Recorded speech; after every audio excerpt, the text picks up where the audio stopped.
Hey guys, Chad with Hookup Baits here. Welcome to our new podcast room. And check this out. While I was gone for my last 2 week trip, the week in Oregon, then a week at the Pyramid Opener, I came home to this. And Jogo had this done. I'm bigger than life. So, this is where we do our podcasts, our commercials, our information that we try to just send to our Hookup Baits users so to help them catch fish and help them for what they're doing. So, that's what we're doing right now. We're going to give you a Pyramid Lake report, what worked for me, what's going on at the lake, and just talk about the trip I just had. I did 4 days of fishing there. Just got back 2 days ago. Just pulled my rods out of my truck. Might as well tell you how we did. They're still set up just like they were when I was at the lake. Okay? So, like I said, 4 days of fishing. It was supposed to be 5. Opening day, we had windy, rainy conditions, bought our permits, showed up at the lake, looked at the lake for 5 minutes and said, we're out of here. And so we went through our kayaks in the Truckee River, floated about 12 miles of the Truckee River. The wind didn't bother us on the river, and caught some trout, saw a lot of wildlife. So we salvaged that first day with the Truckee River, which is every time I go there, I try to make sure I fish the Truckee River. Great fishery also. Then day 2, my good buddy Don Brown was bringing his boat up, a nice Larson boat. 4 guys fish out of it great, so we jumped in his boat, went across the lake, fished around the pyramid area. Did some pretty good, caught the biggest fish that day, and it's actually a doctor he brought from Idaho that was fishing with us. First time ever at Pyramid Lake, about the 10th cast, hooked a fish, immediately handed it to him. Here, catch your first pyramid fish. Ended up being an 18-pounder. So his first pyramid fish was an 18-pounder, hook and handed by me, but he got a really big kick out of that.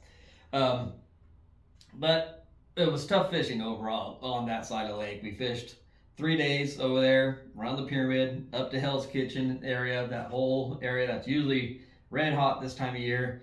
Well, there was a big algae bloom, and I've never had great fishing in an algae bloom. I've never even had good fishing in an algae bloom. It's always pretty tough fishing when there's an algae bloom going on. So it made it so we had to fish. We still were catching 30 to 40 plus fish a day for 4 guys in the boat. So 10 to 15 fish a piece in the boat, but we had to work for them. And then there's a couple of nice double-digit fish in there, but you had to fish for them. It wasn't your typical opening day action. But then talking to my buddies, some of them were fishing south of the lake, and my buddy Todd actually told me, he's like, south there's no algae. So the last day with my kayak, I fished down south around Rawhide and Blockhouse. There was no algae, and we had our opening day type fishing. I did really good. I caught probably around 50 plus that day myself, and then everyone else I was with, we're catching around 15 to 25 a piece. So, and I'll tell you why I caught so many more that day than everyone else. There was a trick I was doing.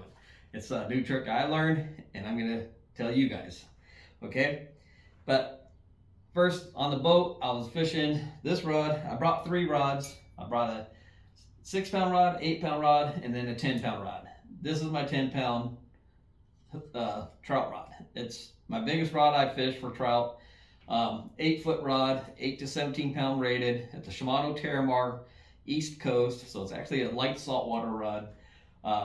It was actually one of my spotted bay bass rods. So it's has a real big parabolic bend, nice bend to it, super smooth.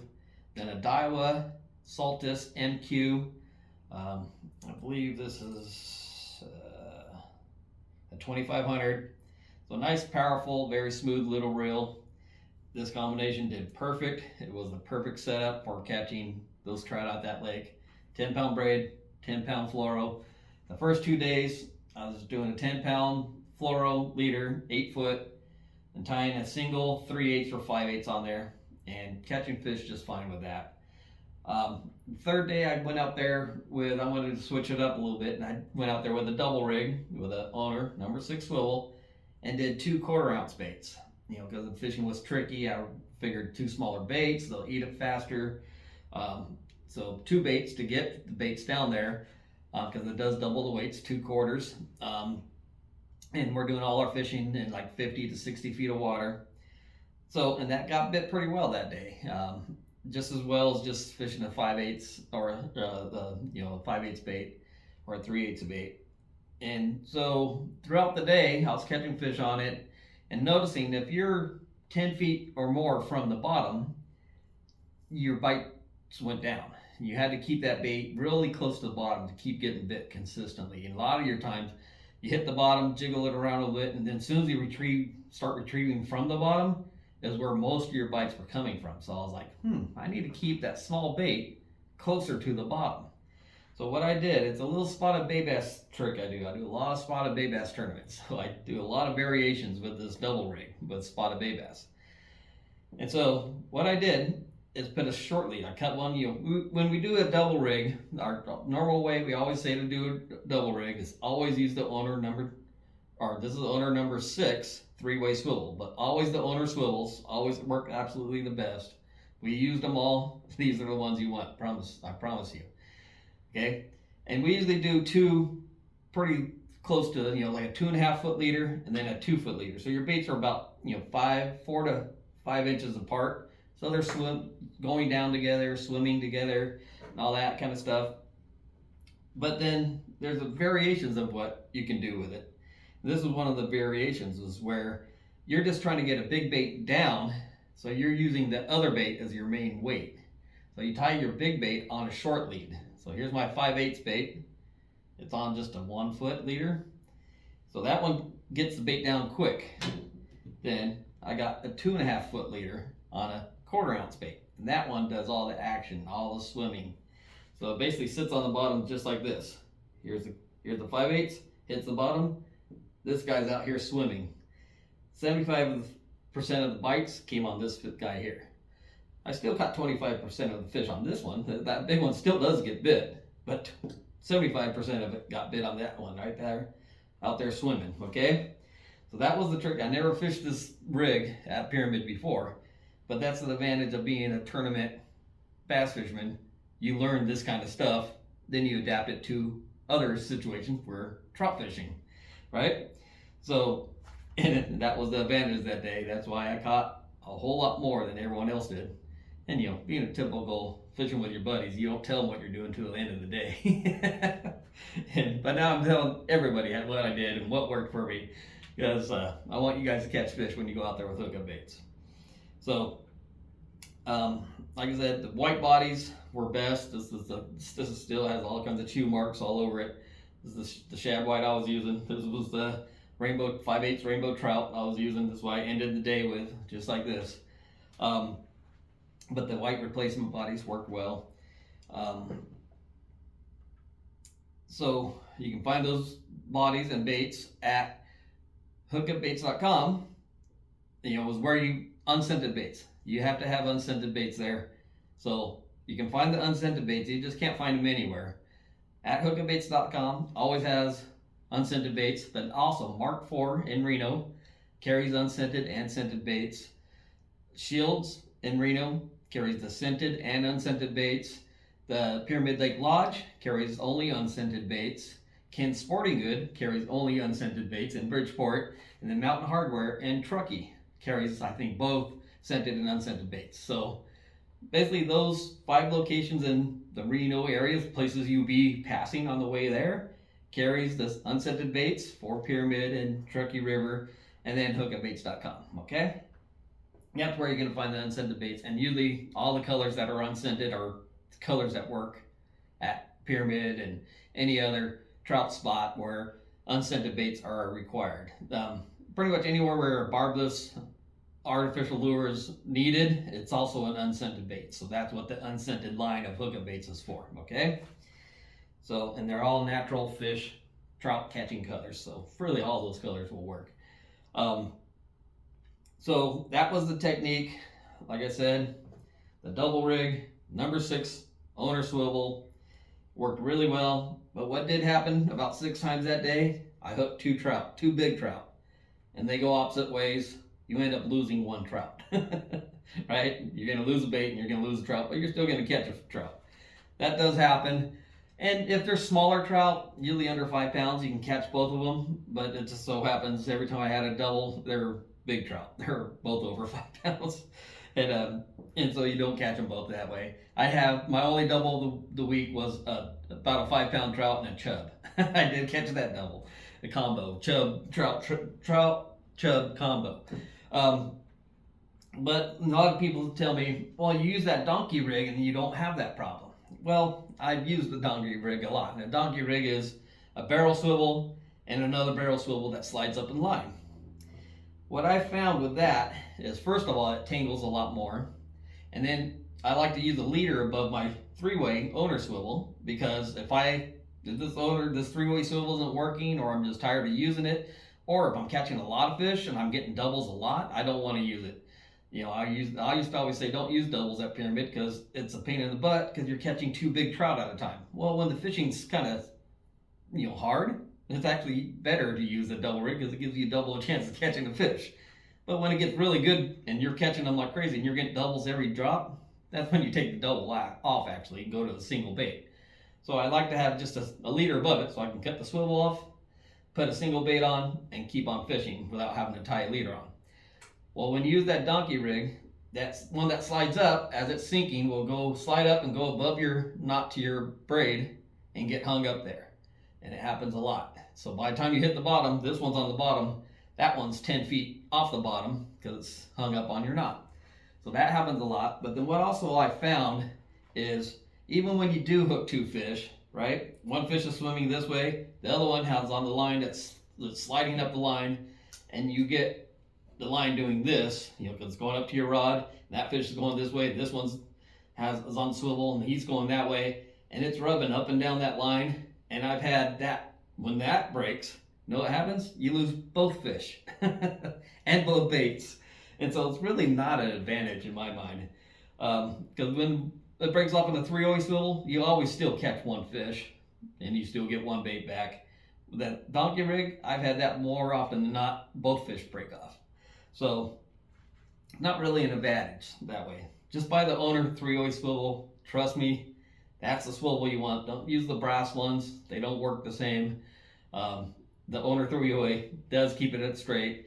And the one thing is, when you're dropping this, especially when you're using 2 same size weights, it hardly ever tangles when you're using the swivel. But when you use a big one and a small one, you get a little bit more tangles than you would if you had 2 the same weight. But it's still the best way to keep it untangled, right? Because when you're doing this type of fishing, you're dropping these 2 baits down 60 feet, you hit the bottom, you're bouncing a little bit, and then with my kayak, I like to troll around a little bit. So sometimes one cast can last 20 minutes. Well, if you're down there fishing a tangled mess for 20 minutes, you just wasted 20 minutes of fishing time, all right? And that absolutely drives me nuts when that happens. So I like to fish a rig that stays untangled the best, and the owner 3-oi swivel is going to do that for you, okay? So the technique that I worked, when I was on the boat, fishing the single or the double, we had 2 guys casting, 2 guys dropping straight down, and made minimal tangles throughout the day. We're 4 guys fishing, and it was just made it so there's 2 different techniques of fishing going on. Where most of the people I noticed, probably 75% of people at the lake do the vertical straight up and down fishing, just jig it straight up and down, and it works. When we had 2 guys and 2 guys, the catch ratio was about the same between the 2. So both techniques work very much so. I just like to be casting, and I like having the angle on my line out away from me. The bites feel better, the hook ratio is better for me, the bite to hook up ratio, and it just, I like working area too, and so I'll fan cast. I'll go here, I'll go here. If I got bit here, the next 3 casts go there again, until I stop getting bit there, then I go there, then I go there. So I love to work a lot of water, and you do that by casting, instead of just working where you're at straight up and down, just bouncing it. I get bored doing that, working the same spot over and over until a fish swim by and find it. I like to go hunt the fish with my casting, and plus the bites feel better to me, so I'm always casting. So on a boat, that's what I did: cast, let it hit the bottom, and just slow retrieve, bounce it for about 10 cranks, stop, open the bell, let it hit the bottom, slow retrieve, 10 cranks, stop, let it hit the bottom until you're straight up and down. Then, because a lot of these fish will chase it off the bottom, and they'll chase it all the way to the boat. So I retrieved all the way to the boat. I just didn't reel in. I retrieved and did a little bounce and slow reel, and I sped up the reel. As closer I got to the boat, I'll speed up my ratio of reeling, just in case there's one following it. Okay, so that's what I did on the boat. Worked very well for me.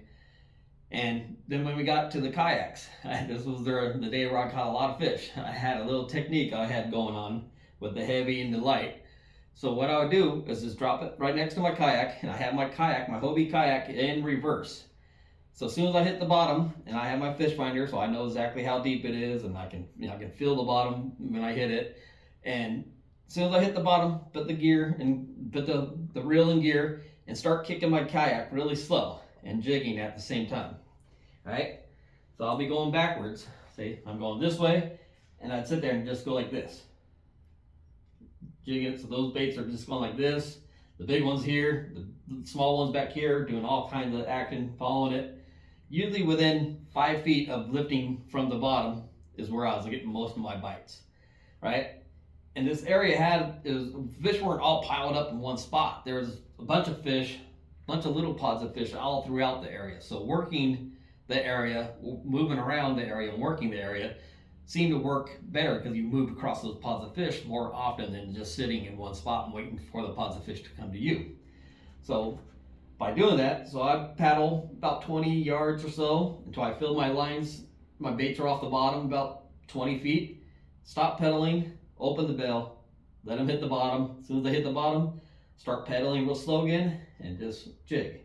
So the baits are just slowly coming off the bottom like this, right? So you only can do that though about 3 times. By the time you do that the 3rd time, you have too much line out that way. Then your scope of your line makes it so the baits stay off the bottom too easily, right? Because the line catches, the friction of the line catching the water, your line actually is going down like this, and it lifts the baits off the bottom. So I found after 3 drops, 3 drops lifts of paddling, you cover probably 75, 100 yards, right, of doing that. And then I just stop my kayak, let it hit the bottom one more time, and then do the retrieve. The retrieve is just this, so slow reel, and that same steady bounce, all the way back to my kayak, and if I don't get bit, drop it again and start the process over. Let it hit the bottom, start pedaling my kayak until the baits can slowly lift off the bottom. But pretty much I did that from sun up to sundown. I pretty much got a bite every cast because most of the casts will last 20 minutes. So really got bit every single cast of the day because I pretty much got a bite every cast, whether I missed them or caught them. So, but that technique worked very well. So if either you're in a kayak or a float tube, you can just, in the float tube, same thing, when it hits the bottom, just start kicking your feet with your fins on and jig at the same time to slowly lift that bait off the bottom, going horizontal with the bottom. And the fish really like that technique. Now, I think the whole trick of why that was working so well is because it was getting a small bait, which is the fish kept on spitting up these minnows. It was like, they almost looked like little sardines. They weren't chubs, they were little sardine looking minnows. And they were exactly the same size and profile as a 1/4-inch bait. So I think just by the profile matching and then the natural action of a hookup bait matching the profile and the action, that's why they got bit so fast. And then, and all the natural colors really got bit. So I think that was the whole trick of just getting that bait down there and keeping that size bait in the zone for the longest time possible is what got bit. Now the only other 2 guys that were doing pretty much as well as I was Tyler and Pete, and they were fly fishing with the hookup baits. And we're not talking fly fishing like this. You're talking fly fishing, just dropping it with full sink line, and they are using about an 8-foot, 10-pound leader and a single quarter hookup bait. So with a full sink line, that full sink line was doing the same job as what this 5/8 bait was doing. It was just getting that little bait down to that zone quick. And the other trick they had was they had the PVC pipe with the transducer kicked out to where they could see that bait falling in front of them all the way to the bottom, and then they can see when trout were coming to it, and then they start stripping, and they see the fish stripping it. I've seen them do it over and over again, where they just looking at the fish finder and they start catch a fish. So it was pretty cool. I love the technique they had developed and that they were using there. So it was pretty unique, but it was basically just the fly version of this. Instead of 5/8, it was sink line and then a 1/4 ounce. Okay, and that's why I think both of us were doing so. All three of us were doing so well because we had the same thing going, but it was just the same thing with a fly rod and a spin rod, right? And most of the other guys didn't figure it out. They're just fishing like everyone else does, and still catching fish. They just weren't catching fish like we were. Okay, we had a little thing figured out. So I'm letting the cat out of the bag. So that was basically it. I also use this rod a lot.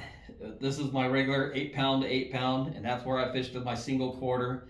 But like I said, this time of year, most of the fish were too deep for that setup. You can catch fish on it, and this was like your super finesse style. If the fishing got really tough and you needed to finesse, you can still fish the single 1/4 down to 60 feet. It just takes a long time to get there, and it's hard to feel the bottom and that kind of stuff. But it gets bit when it gets down there. So I did catch, like I said, about 25% of the fish on a single 1/4 also. But the bigger rod and the bigger, heavier baits did much better. So if you're going to Pyramid in the next month, 1/4 ounce, 5/8, and 1 ounce. A lot of people reported catching big fish on 1 ounce. The biggest one I heard was 22 pounds on a 1 ounce pearl white replacement body. Scott used the 1 ounce for a while, and he was catching fish on the 1 ounce, so they have no problem eating the 1 ounce baits. If you really want to fill the bottom, do the 1 ounce, or you just like using big baits. Using big baits is fun. But the 5/8 and 1/4s did most of all the work for me. They both got bit very well. My buddy Bill, he caught a 21 pounder on a 5/8 also. So a lot of big fish being caught on hookup baits. It was great to go there and fish with all my friends.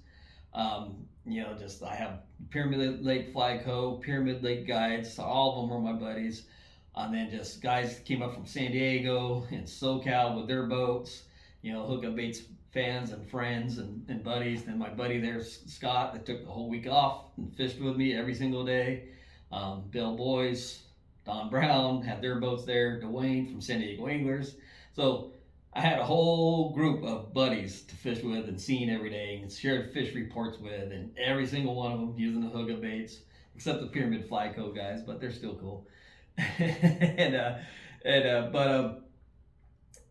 It was just cool just being out on the lake and just seeing people going by and recognize me. Hey, it's Chad from Hookup Baits. They're showing me their rods. Hey, look at our hookup baits. We're catching them on this color. What color are you catching them on? And sharing info like that and stuff. So, giving baits away to guys in the parking lots and stickers and stuff like that. It's just so cool to see what Hookup Baits has going on at Pyramid Lake. And it only happened because the baits work so well there, but the support there is amazing. It's one of our best markets, and there's a reason for that, so love going there, love seeing the support, love seeing everyone catching fish, and I just want to help catch fish. That's why I'm sharing this information with you guys if you're going to Pyramid Lake. 1/4, 5/8, 1 ounce baits, and all the unscented colors. Find them at Mark IV, Shields, Mountain Harbor, Pyramid Lake Lodge, Ken Sporting Goods, or Hookup Baits online. All right. Hope this helps, guys. Go slay them.